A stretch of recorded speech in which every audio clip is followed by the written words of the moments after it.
What's up, everybody? After another Mizzou win, one that was pretty sloppy, but it's the final regular season game, and hey, at least you didn't lose this one, right? That would have been something to be much more disappointed by. I understand if maybe you're a little disappointed by how they won this game, but wins are wins. I know it's against Arkansas. I know that it's the end of the season and there's not much to play for except for maybe round numbers when it comes to what you want to be your win total at. And even though you can't get to 10, you can still get to 30 wins in 3 years. So that's still something. But I mean, there wasn't a whole lot to write home about for either side, but Mizzou showed a very dominant rushing attack once again. And that's the main difference. So Mizzou wins it 31-17. This is the knee-jerk reactions. Andy Humphrey here. Thanks for joining us a little bit later since, just finished up our wrap-up show on the Tiger Radio Network. And so now we get a chance to talk on here and let us know what you thought. I am genuinely curious. You can let me know in the comments what you thought about this game. We'll get to some of that. Thanks for joining us on YouTube and on Facebook. You can just leave a comment there on the post and we'll get to them. But I mean, this game, it happened. Mizzou should beat Arkansas every year. They've done so 9 out of 10 years now, and they did it again. There were moments where maybe we thought it wasn't going to happen. They trailed at halftime. Did not look the way that you hoped the offense would look. One part of it's really good. The other part of it really needs help. And we'll get to all of that. The defense did what it has done, I think, almost every game this year. The fact that they won this game, I think, is as much, if not more so, Arkansas's fault than Mizzou's. And then this all it caps off a week where Mizzou had a whole lot of uncertainty about its future and about its head coach's future heading into this week. But now we finally have the clarity. So with all of that, let's get to our knee-jerk reactions. Again, give me yours right after this game. Mizzou wins 31-17 in kind of a sloppy game, but it won't read that way when you go back and look at the final score and how these games all laid out. So let's start off with my first takeaway. I mean, this is the obvious one. Ahmad Hardy and Jamal Roberts needed to take over this game, and they did that. This is what Mizzou should have done, regardless of how the passing attack was going to look. Just give the ball to Ahmad Hardy and Jamal Roberts. They ran it 50. I mean, them together had 38 carries. Mizzou, as a team, had 58 rushing attempts on the live stats. But Hardy and Roberts, 38 of those, 257 yards combined, 2 touchdowns. They both get to 100 yards. That's the 4th time this year that Mizzou has had 2 100-yard rushers in the same game. I think Hardy's been involved in all of those. 3 times it's been Roberts, and once it was Marquise Davis against Louisiana Lafayette. But this is Roberts' 3rd 100-yard game. This is Hardy's 8th. I mean, and they needed to get to that point, in order for Mizzou's offense to be what it needed to be against this dreadful Arkansas defense. They're bad. They're straight up terrible at both the run and the pass, which obviously explains why you would hope Mizzou passed a little bit more in this game, which we'll get to. But, I mean, this was very clearly what Mizzou had to do. Lean on your strength and then turn away from it if it stops working. But it didn't stop working. It just keep on running with Ahmad Hardy and Jamal Roberts. Mix in a few different things. Let Bo Prabula run it. He ran very well too in this game. And honestly, you love to see that coming off of the ankle injury that he had 5 weeks ago. It's kind of crazy, but they run it really well when all 3 of those guys are on top of their game. And the offensive line from Mizzou just has very good process when they are running the football. And just, you need to get them in that comfort zone early on. I thought there were a few times where they started off drives with a pass, and I'm thinking, what's going on here? Like, give the ball to either Hardy or Roberts, and then break off of whatever you get out of that into the rest of your playbook. Like, yes, you need to work in a few passes here and there, but don't let that be what sets up your drive, because clearly these two guys can do it, and they can set you up even on 3rd and 14. Just give it to Jamal Roberts and let him go for 38. It's Mizzou's best offense right now. You can bemoan that and say, well, they need to have more. For this game, they didn't need that. And Arkansas, even though Mizzou knew that they were going to run, just flat out couldn't stop it. This is my favorite stat. I don't think I've seen a disparity this much in a Mizzou game for quite a while, but that's 58 rushing attempts as a team for Mizzou, 7 passes. What's that ratio? I'm trying to do the math in my head, but that is close to a 9-to-1 ratio there, I want to say. Somewhere between 8 and 9. That's a testament. I mean, it's both, clearly, but it's still the positive here that we're starting off with. We'll get to the negative in a second. We're starting off with the positive of Mizzou's got a very good rushing attack, and they knew they had a mismatch there, and they exploited it. That's what good teams do. And I think Mizzou had a good team this year, not a great team, obviously. They're not playing for anything past this weekend, but they leaned on what worked, and you at least have to give them credit for that. Again, take it with a grain of salt of Arkansas not being able to stop it and not having the personnel defensively this year very clearly to do what they needed to do. But Mizzou can't apologize for that when they've put together several games just like this. You realize what they can do with their rushing attack. And man, if everybody comes back next year, that's the thing. That's the key now. Keep this together as much as possible. Make sure Ahmad Hardy does not go anywhere. Make sure that Jamal Roberts sticks around. I think both of those in tandem are important to have in your backfield for next season. And I don't know what that means for Marquise Davis. You obviously want to keep him too, but sometimes you have to go with what's tried and true. And the fact that Marquise Davis couldn't get on the field this year, I think, is more so because Mizzou had 2 running backs that they loved, and they showed it this year. And so whatever that means for Marquise Davis, it's his decision, obviously. I hope he stays, of course, but we'll see. But this was just another hat tip to 2 running backs that have put together one of the best duo rushing performances that we've seen from Mizzou in a long time. I think the numbers kind of line up with what Mizzou had when they had Russell Hansbrough and Marcus Murphy, and I'm trying to remember another one in there, but that's kind of what they have with this.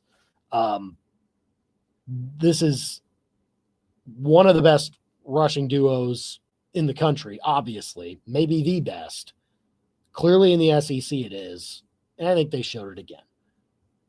Opponent aside, that's what they have put together this season. And so that should be appreciated. And that's takeaway number 1. Takeaway number 2, what's going to fix this pass game? What's it going to be? I don't have the answer. I think I do, but I don't think it's just one thing. Bo Prabula came back, and it was supposed to be better, right? We were worried about mobility and everything like that, but mobility clearly was back and was what we remember it being. Maybe even better than what we remember it being. I can't remember the last time he ran for as many yards as he did. 16 for 78. If you take out the sacks, it's 14 for 89. And so the fact that he's putting that up, but you can't work in the pass to throw even 5 yards downfield at times, is kind of mind-boggling. I don't know how much the conditions played into this. It was obviously rainy and cold, and Eventually icy, I'm sure, as the temperature dropped. 4 of 7, though, for 25 yards.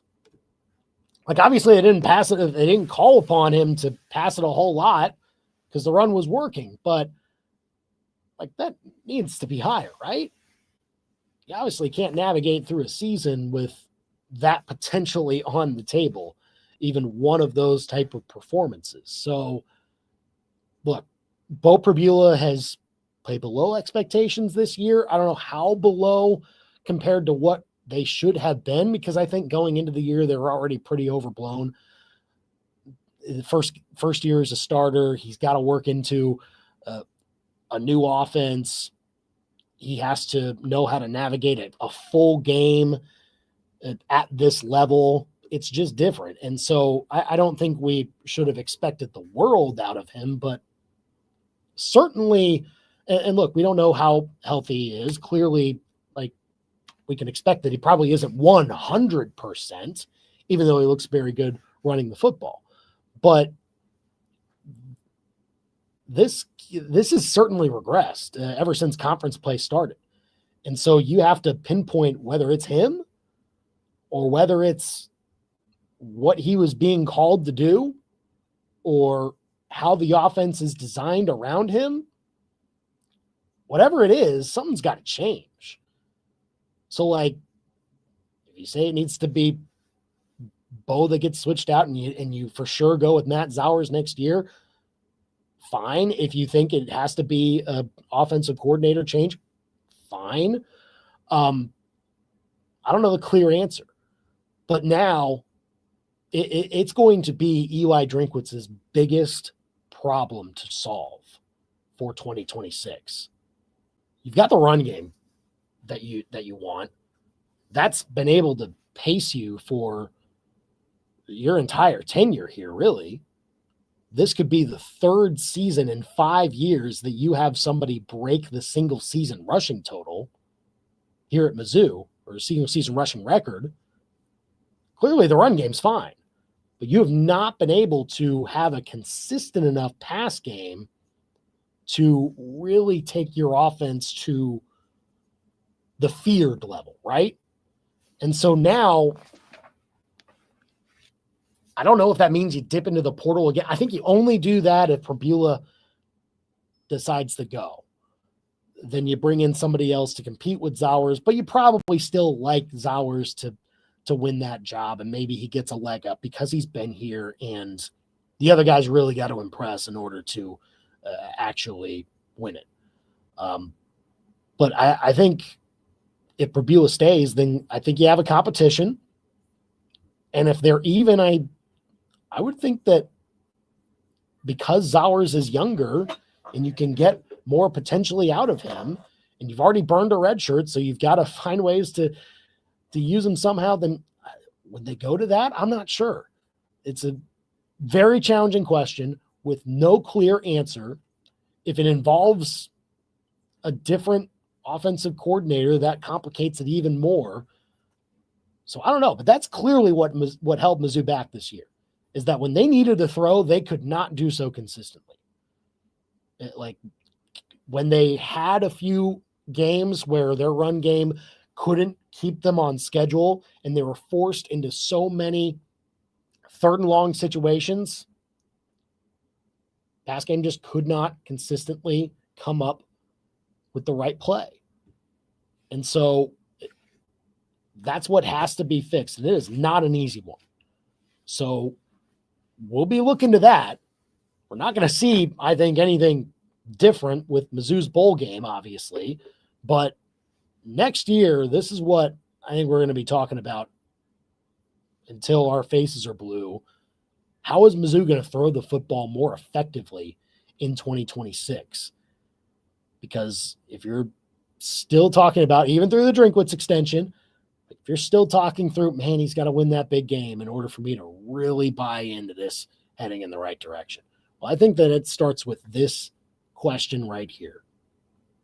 How do you fix this? How do you fix this pass game going forward? So, big question that clearly, after this performance that they had in Arkansas, Again, a defense that has given up a ton through the air, and you only get 25 yards out of it. And your run game's there to make them have to commit numbers forward, and then you don't have the ability to work your pass game in well enough. Now, in the second half, Mizzou just had to run, and finish out the game.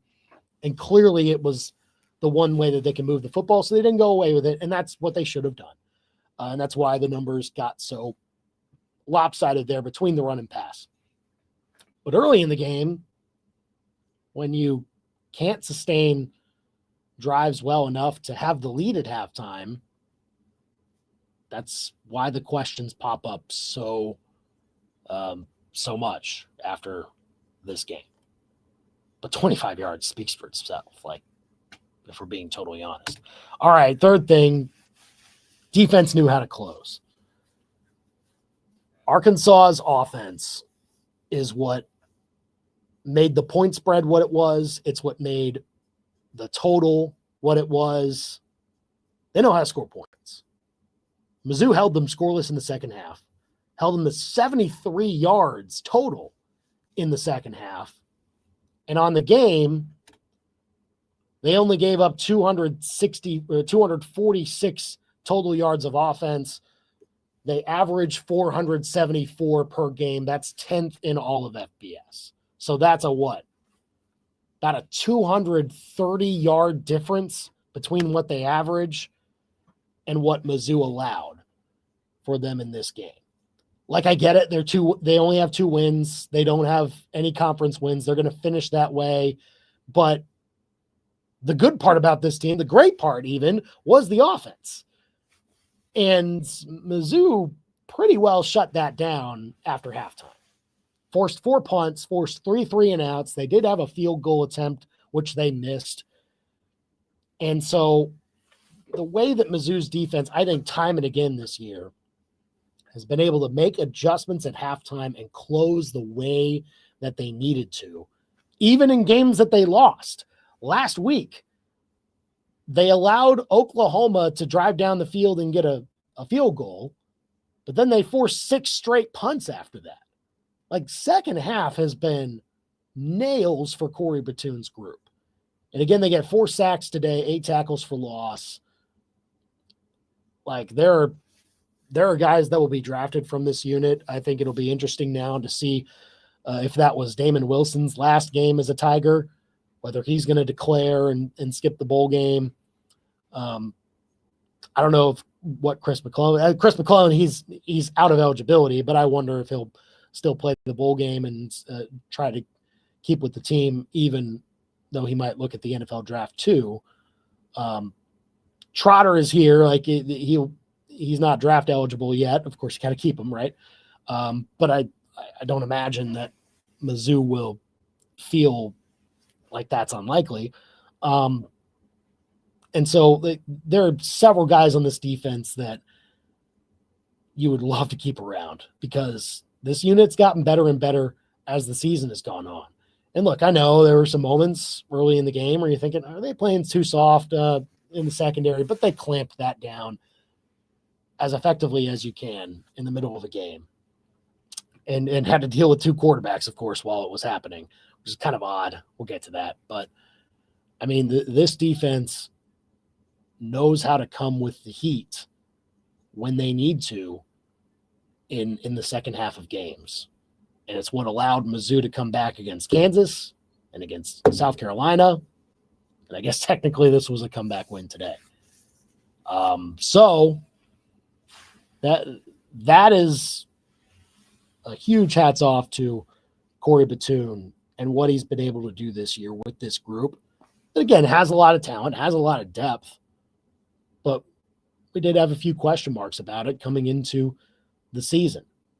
So that in and of itself, like, shutting down an Arkansas offense that puts up a ton of yards, a ton of points on the season, and you hold them to some of their lowest totals on the year, I think pretty impressive and should be acknowledged in this type of space. Now, look, they were playing Arkansas. They have 2 wins for a reason. They have no SEC wins for a reason. I think they lost this game as much as Mizzou won it. I mainly look at the penalty total. 16 penalties, and I think they had a few more declined. 121 yards lost on those penalties. And it wasn't even like just on offense. No, there were 8 on offense, 8 on defense. Both units were getting flagged for Arkansas tonight. That's just kind of how they finished this year. I don't think Bobby Petrino should have had a chance at it after the season. They're clearly not going to give one now. And I think they've already even centered in on their guy. I think they went without Golish, according to the reports, but that's obviously not official yet. But, I mean, Arkansas did lose this game as much as Mizzou won it. I was very confused by the quarterback situation that they had. I mean, Taylor Green wasn't hurt, it seemed. I had a hard time hearing what they were saying on the TV broadcast for that, so maybe I just don't have the context in this instant reaction that I'm doing here. But it seemed very odd that they would just go quarter by quarter and switch out quarterbacks in this one. Maybe there's a reason behind it. Maybe they wanted to get a look at the other guy in a game like this, and okay, more power to you if you want to do that. I just think when you have Taylor Green in there, and he's one of the best that you've seen, and like let him kind of finish it out. And I believe it was senior day for him, I want to say. And so when he's leading the SEC in total yards, but passing and rushing combined, like you don't let him just take the game and get in a rhythm and try to beat Mizzou for the first time in however many years, for just the second time in a decade. Like, I didn't get it, but more power to them, whatever their reasoning was. I'm sure they had a good way to back it up, but I think it just set them back in a game like this because they couldn't get into any rhythm. 5 of 13 on third down isn't bad for them, but 4.5 yards per play.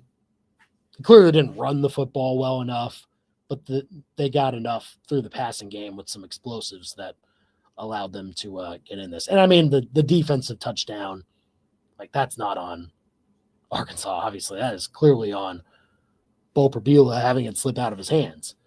So they pounce on that, which made it a more scary game for Mizzou fans. If that doesn't happen, then I think they win easily. Arkansas did show the type of team, I think, collectively that they are today, and that's just not very good at all. Took them out of some advantageous situations with some costly penalties. And look, Mizzou did that too a couple of times today, but 16 penalties is a lot. And it could have been more if Mizzou didn't have a play that they wanted to take and then allow them to decline the penalty. So like that number could have been even higher. Good win for Mizzou. You don't apologize for SEC wins, but obviously realize that that's the opponent that you're facing. And look, like after this game, it's talk of the future, right? And now we know what the future is. Eli Drinkwitz is here to stay. I think that's a good thing. You can have your takes as to, well, he doesn't beat winning SEC teams or he doesn't beat top 10 opponents, whatever it might be. Even though he doesn't do that as consistently as you hope him to do, he has elevated Mizzou to a point where they are at the big boy table and they are acting like one of the big boys. Now, are they winning the games to break into what you hopefully are wanting them to break into? Maybe not quite, but that doesn't mean that you scrap it and you start all over or you're seeking that out.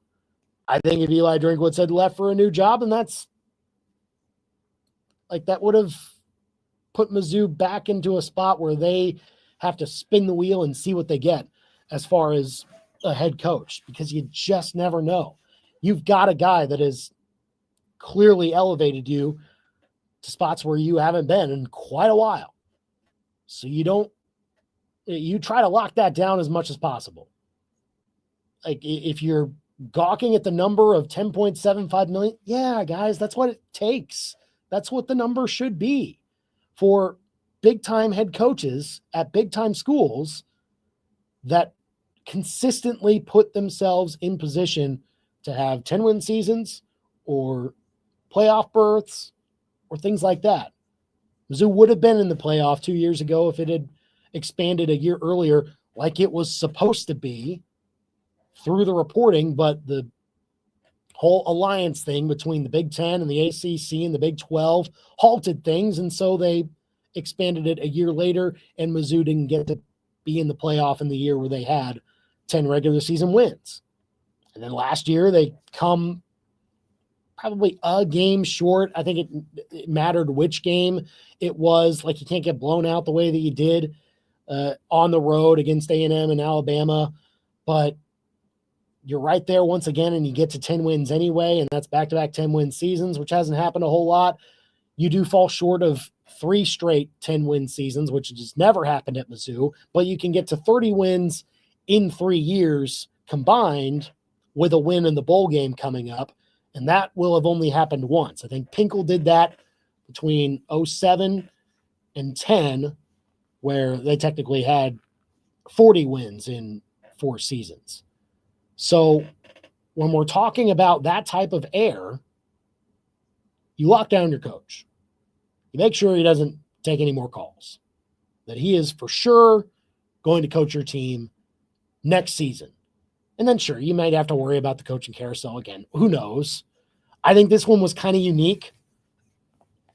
I'd be interested to see how future years go, because maybe the revenue sharing setup or really the playoff expansion could affect this a little more, where teams, if they've had the season like say Florida had, or LSU or Auburn, I'll take, or really Penn State, like LSU and Penn State, this was carried out in the most extreme way, to where you're firing your coach the moment you know that you're not making the playoff after your 3rd loss, or maybe your 4th loss. I can't remember exactly when it happened for LSU. I think it was the 3rd one, but like, they had those expectations and they said, all right, yeah, we're cool. Go. Thank you for your service. I just don't know how many more times we'll see that across college football year over year. I don't know, like maybe if Alabama struggles next year and they get to 3 losses in October, then maybe they do that to Kalen DeBoer. I don't know. But I think by and large, this is a coaching carousel period that we haven't seen really in quite a while, if ever. And so does Drinkwitz get wrapped up in it every single year? Maybe if it gets this crazy again, sure, but you just deal with it. You deal with it every year. You go year by year. You build the best roster possible. You use the transfer portal to go for it. And then you worry about next year. So for this particular year, yeah, there were some moments where they fell short. And yeah, some of that was probably due to the coaching staff not being ready for certain situations, or making a play call that didn't work, or not having a good 4th down decision. Sure. But that happens throughout the course of a year for the teams that make the playoff too. Just read the other message boards of fan bases that are rooting for a team that will be in the playoff, and see how they evaluate 4th down decisions for their head coaches. Like, they do the exact same thing. What Eli Drinkwitz has done over this 3-year span is deserving of the type of contract that he now has. And all the details we know is about his own compensation and how long he is signed for. We don't know anything about really how much the staff earns or what the NIL support looks like, but I would assume that if Eli Drinkwitz is choosing to stay here at Mizzou, before we know about Lane Kiffin's decision and before we know what other jobs could really be available for him, or before those jobs decide, hey, we want to offer Drinkwitz this position, like, he chose to stay here. I think that's pretty meaningful. So whatever he heard from the Mizzou side was enough for him. And so we'll see now if he's able to take that and finally break through. It'll be hard to do, and we'll see how long it takes him to do it if it happens. But he has done enough, in my estimation, to earn that type of commitment to keep Mizzou on the trajectory that it is on. And you can say that this year was maybe a hit to that. Obviously, they went from 11 wins in 23 to 10 wins last year, and now a maximum of 9 this year. But you're still in the high air that you want to be in. And as long as you can stay there, you're going to have a shot. Like if 8-4 is the year that makes, I'll go to a tweet that I got from the KTGR Big Show account for today's game saying, horrible game, horrible season. If 8-4 is the horrible season, then my gosh, things have turned around. Like, come on. What are we talking about here? And just keep in mind, next year, 8-4 means you had a winning SEC record. So when you talk about the teams that Eli Drinkwitz can't beat, which is winning SEC record teams, well, 8-4 will be enough to get you there next year. As long as you win all of your non-conference games, which most SEC teams that are worth their weight, they do that. And Mizzou's done that. So,